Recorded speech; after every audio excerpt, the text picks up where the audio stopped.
Welcome to Epilogue Podcast, the show where we discuss some stuff that happened on a different show ages ago which nobody really cares about anymore.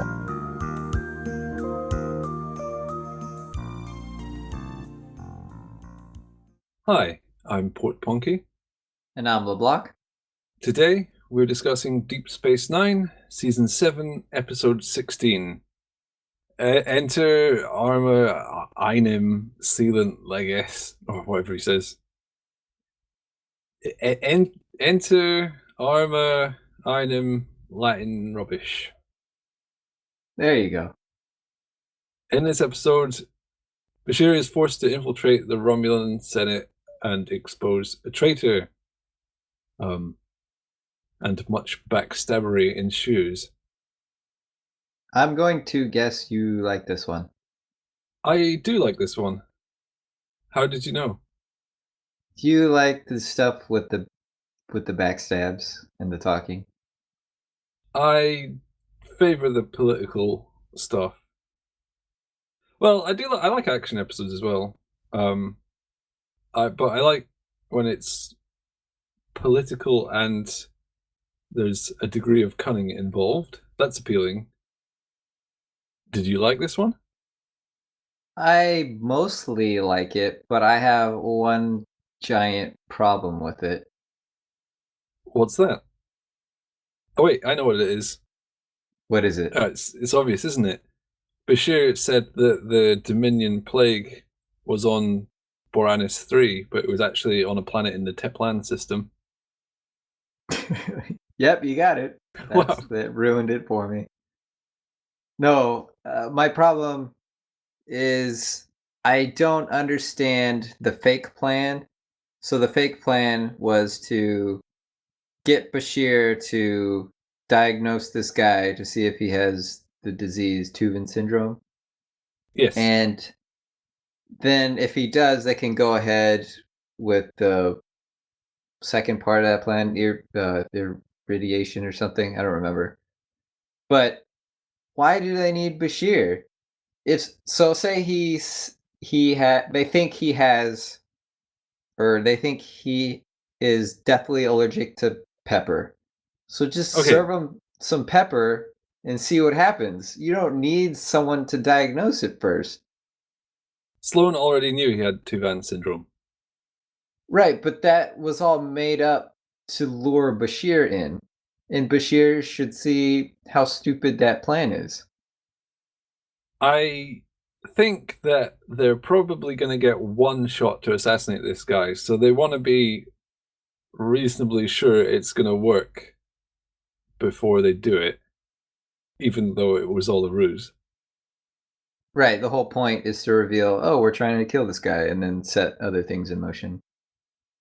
But okay, I can see if you try to do assassination plots willy-nilly, he's going to have his guard up, and that kind of ruins it. It was not possible for someone to shake his hand and escape, so I'm guessing dousing him in radiation would be no small feat. Bashir made it sound kind of trivial, but maybe it's not. Bashir has that kind of tone, though.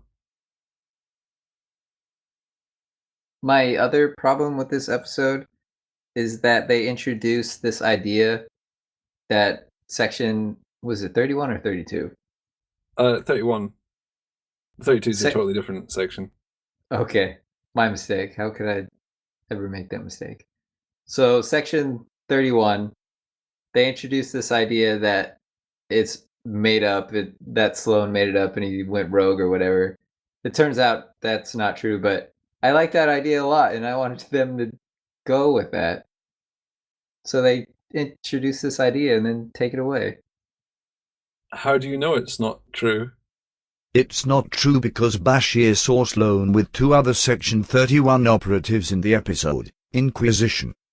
It's probably not. I mean, it's Ross reasonable. was cooperating.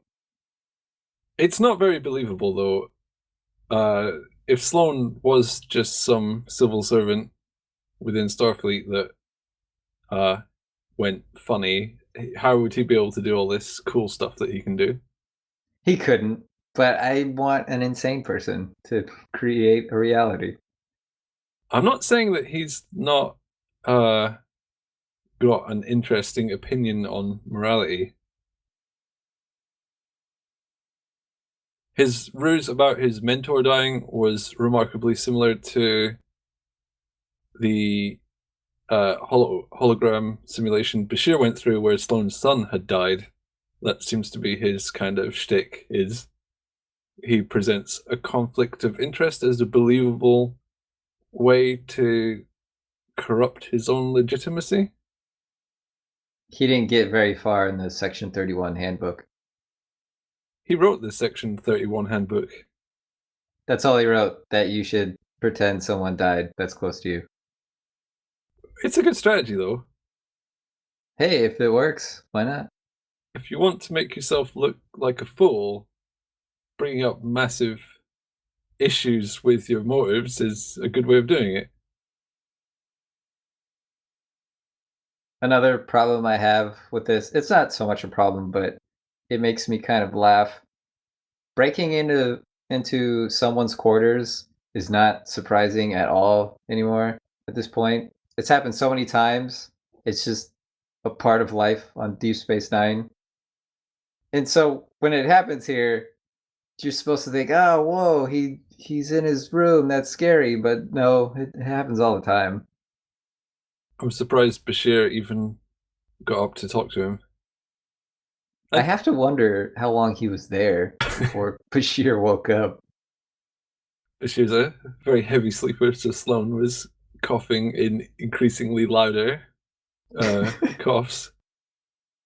Oh, that would be terrible if you had to get up and shake him. Come on, wake up, wake up. So I was going to sit on the chair, but after about an hour, I got tired of waiting. would you like a cup of coffee? And then he leaves the room and runs into Esri fully dressed and walking around in the halls. So is it the middle of the night or does he just sleep in really late? He's a doctor, and they often sleep strange hours. Although not really, because Deep Space Nine has a day-night cycle, and it's not got a massive population, so you wouldn't expect him to be doing night shifts that often. But yeah, apparently Esri is a night owl, night hawk, night crawler. What's the word? Esri only appeared in this episode for 6 seconds. Was it just that one scene or was there another scene? That's it. That's all of her appearance. Oh, okay. And she didn't even wait. I think she said Bashir, right? Did she have a line? Wow, easy, Julian.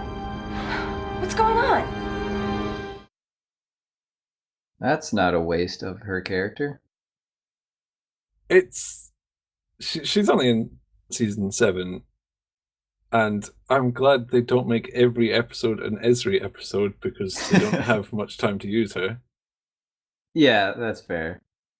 I wonder if they had another plot line about her being an insomniac and walking the halls and running into people.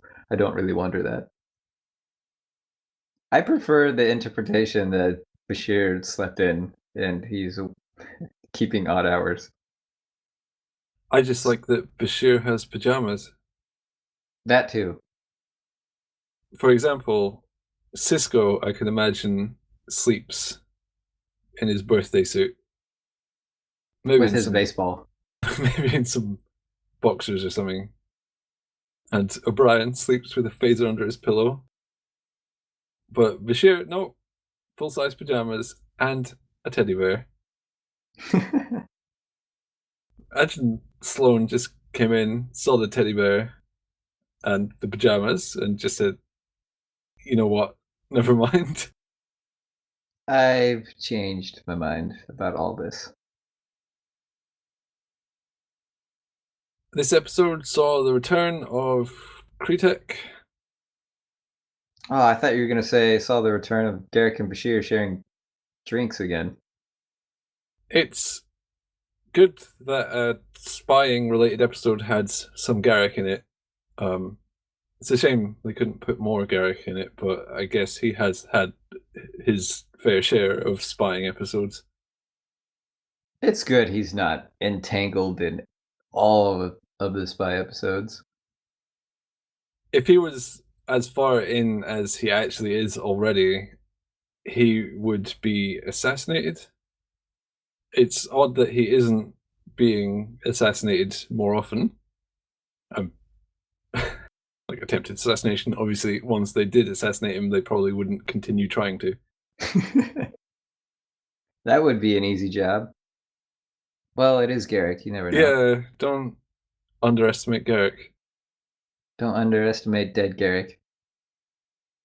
But back to Kretek, I like her a lot. She plays a great Romulan. It's a different actress from the first time she showed up when she was building the weapons hospital on Bajor. Oh, okay. Well, I really like this actress. Yeah, she's good. All the Romulans are good. Koval was really good.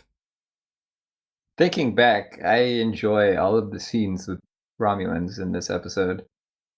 We have all the interactions with Bashir and Koval, how he's only interested in how the quickening can be released. I really like when Kretek and Bashir are talking and she jokes, "Oh, I bet these are all operatives. You'd make a great one, haha." That's good stuff. They are certainly fun to watch.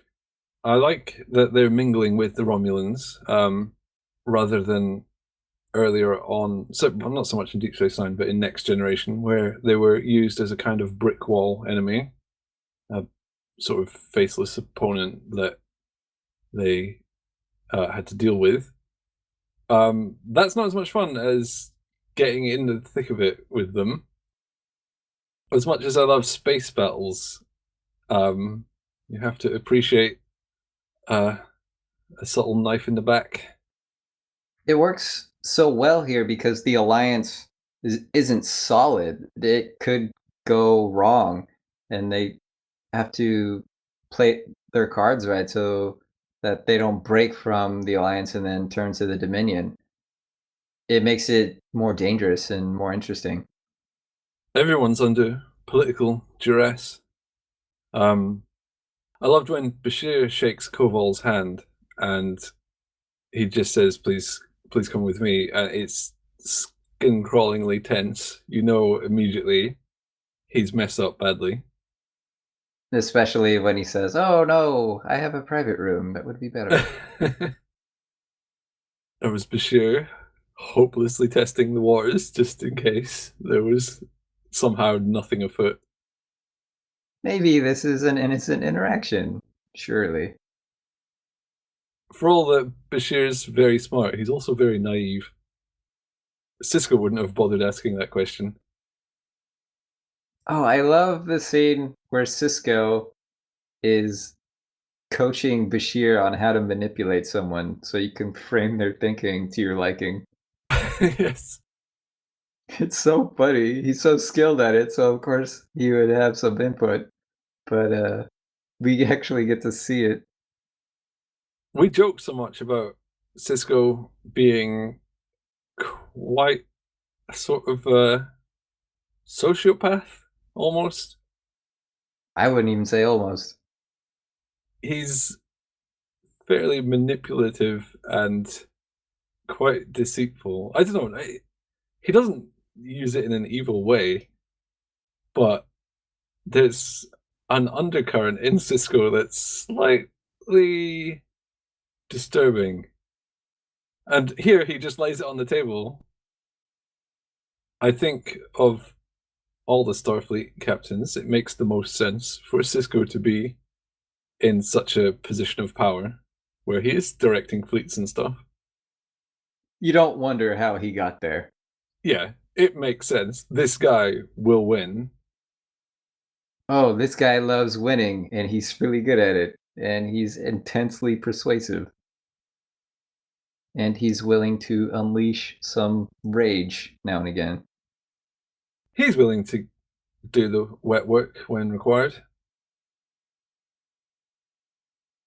This episode carried on a theme that has been running throughout Deep Space Nine. In fact, of all the ideas that this show puts forward, I think this concept is the one that they focus on with the most passion, which is it okay to do the wrong thing for the right reasons? It's similar to In the Pale Moonlight and Sisko's engagements against the Maquis and numerous other episodes. So in this one, it's kind of brought to a head when Bashir has an argument with Admiral Ross. That was interesting to watch, and we had those opposing ideals. It was funny earlier in the episode when I thought we would get those speeches, those passionate speeches from Sloan and Bashir, but then Sloan suggests, let's just forego the speeches and you do what I say. I'm glad they did that because Sloan's position is inflexible, whereas Admiral Ross is more of a surprise. And he's clearly troubled by what he's done. It's not an easy conversation. It's layered, and it's easy to see the point of view from both sides. Well, for me, I can't speak for everyone. I wasn't too enthralled by Bashir's argument with Ross. He kind of just said, you did bad things. And Ross said, yes, but for good things to happen. They laid it bare for the audience, which is fair enough, actually, seeing as it was quite a convoluted episode. I don't think it really touched the human angle, though. Not as much as it has in other episodes. I would expect Bashir to have a more nuanced opinion at this point. Having seen what he's seen and having gone through the war for as long as it has so far, his stance just seems kind of naive. Naive is Bashir in a character, isn't it? That's him. He's the still green behind the ears Starfleet good guy who wants to save every life, even if it's some tyrant Romulan who wants to commit mass murder, or speculates about committing it at least. Yeah, I guess he's stubbornly holding on to that. That's the very core of Starfleet. They're sickeningly good. Unless you're Sisko. Well, yeah. He's a good He's got guy, it figured out. but he plays by Sisko's law. Which is maybe why that conversation at the end I felt didn't particularly go anywhere. Admiral Ross was sad that he had to do some bad things, and Bashir just pleaded to everyone being good and nice. Bashir only offers an ideal. This is what we should strive for as humans. Whereas Admiral Ross has real life experience. No, this is how it works.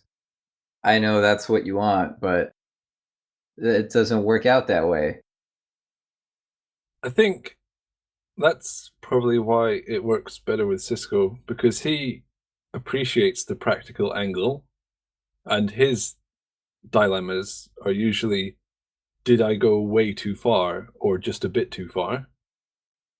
He's messing around in the gray areas, whereas Bashir is still plopped in the white area, and he thinks you can still be effective there, but he needs to venture into the gray. I don't think Bashir learned particularly much from his experience.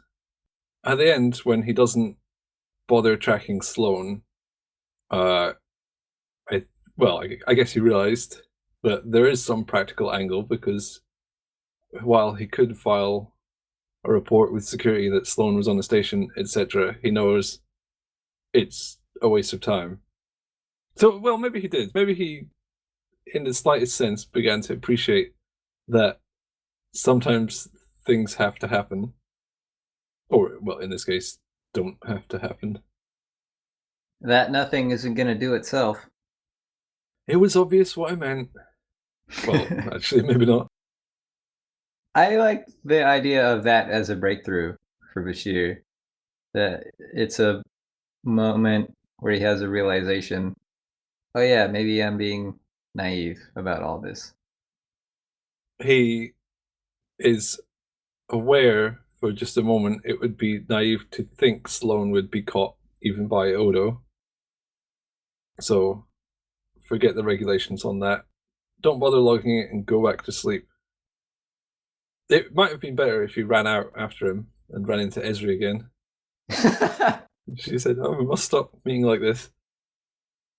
That's her hangout spot. That wouldn't be at all creepy. I have another complaint about this episode. Okay.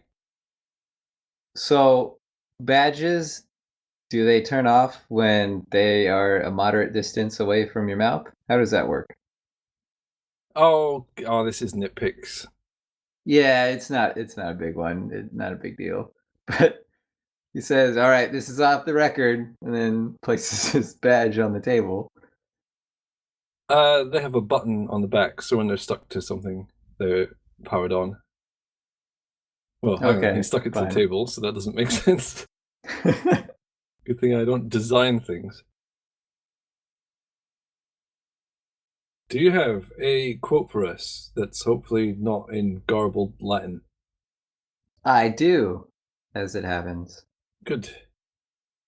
I'm disappointed at hearing you mouth the usual platitudes of peace and friendship regarding an implacable foe like the Romulans, but I live in hope that one day you'll come to see this universe for what it truly is, rather than what you'd wish it to be.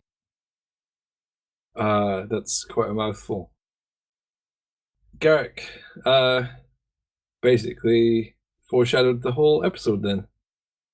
He called it, which you would expect. Yeah, he's been calling it since day one. He knows how the show will end. Does he? That doesn't make any sense. He's self-aware. He knows he's in a show. That's why every adventure is a multiple of 45 minutes. After each 45-minute chunk, he gets severely depressed because he knows it's not part of an episode. I think what Garrick says in Bashir's response about wanting to find a cloud in every silver lining is... It makes me a bit sad that the Bashir and Garrick stuff was not so... was kind of dropped for a long time.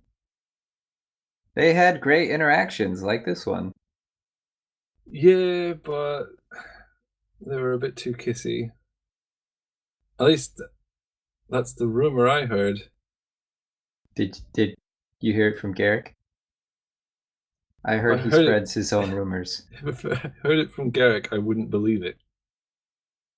They do have great chemistry, and hopefully Garrick and Bashir will get married before the end of the show. That's my one hope.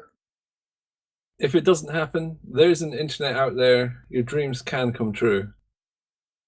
That's good to know. You really can see the universe for what it truly is. Shall we move onwards to the next episode? I think so. Not many to go. Don't remind me of that. Okay. Just lie to me and say there are There's hundreds loads of left. episodes more. Tons, okay. hundreds.